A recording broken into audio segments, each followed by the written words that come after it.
नाज़रीन, खोड़ा में 2 महीना गुज़रण बावजूद बरसाती पानी निकाल न थियण ऐं वधंदड़ बदमनी ख़िलाफ़ शहरनि एहतजाजी मुज़ाहिरो करे धरणो हयो। तफ़सील ॾिसूं था इरफान मेमण जी हिन रिपोर्ट में। जी गुज़िरियल 2 महीननि खां पाणी निकाल न थियण ख़िलाफ़ शहरी हितां जा सरापा एहतजाज आहिनि।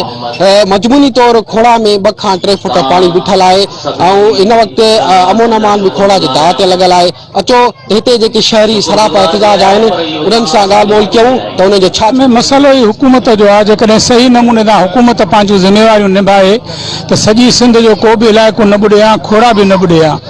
ऐं हींअर बि जेकॾहिं हुकूमत चाहे त ही पाणीअ खे को रस्तो ॾियणु, पाणीअ खे निकाल करणु को बि मसइलो कोन्हे को। हुनजा जेके फितरती ऐं कुदरती लंघ आहिनि उहे बंदि कया विया आहिनि, उहे हींअर बि खोले पाणीअ खे कंहिं न कंहिं नमूने सां रस्तो ॾेई पाणीअ खे कढी सघिजे थो।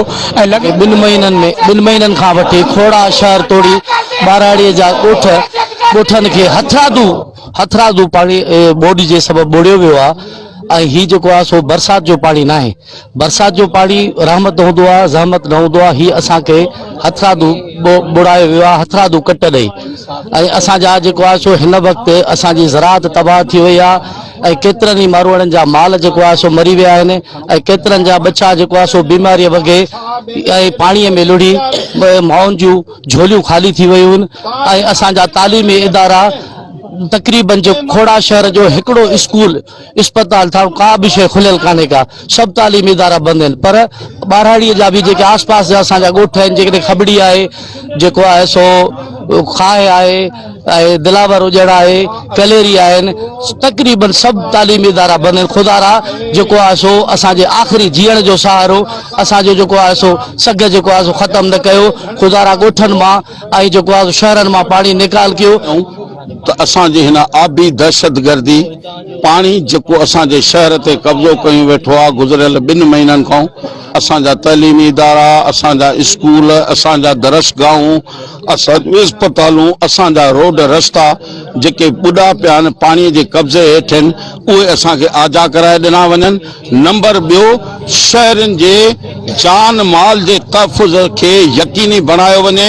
अहिड़ा उपाउ वरिता वञनि जो शहरी पाण खे महफ़ूज़ सम्झनि। गुज़िरियल राति बि जेका थी आहे ज्यादती, उहा माना इंतिहाई 15 हथियार बंदनि लुट फुर कई आहे ऐं असांजे शहर जे 50 खां वधीक माण्हुनि खे बेदर्दीअ सां यरगुमाल बणाए फुरियो आहे, जंहिंजी असां सख़्त मज़म्मत था कयूं। न थियो पर असांजे शहर में गुंडागर्दी भी घणी वधी वई। जेको आख़िरी असांजो कचो रस्तो असां जेका सड़क पाण ठाहीसीं उन रस्ते सां जेके क्रॉस पिया कयूं, उतां चोरियूं भी लुट मार फुर थियण लॻियूं और थियनि पिया। ही बदअमनी असांजे खोड़ा शहर में वधी वई आहे, पर असां चुप करे न वेहंदासीं। असांखे शहरनि जो पाणी सुकी वियो, ॿियनि शहरनि जो पाणी निकाल थी वियो, असांजे खोड़ा शहर जो पाणी निकाल न पियो थिए। आख़िर छाजे करे असां हुक्मराननि खां पुछूं था, असांजो छाजे करे पाणी नथो निकिरे? असां कहिड़ी दुश्मनी आहे? चौंक ते असां मुसलसल एहतजाज जे दायरे में रहिया आहियूं। हिन ई चौंक ते असांजो 4 5 एहतजाज आहे हिन नाल इंतज़ामिया जे लाइ। हींअर 2.5 महीना गुज़री चुका आहिनि ऐं पाणी निकिरण जी का बि ॻाल्हि न थी रही आहे। इंतज़ामिया ख़ामोश तमाशाई बीह रही आहे ऐं उन खां पोइ जेको खोड़ा शहर जे लाइ असां हिते हिन चौंक ते ई चयोसीं त खोड़ा शहर लाइ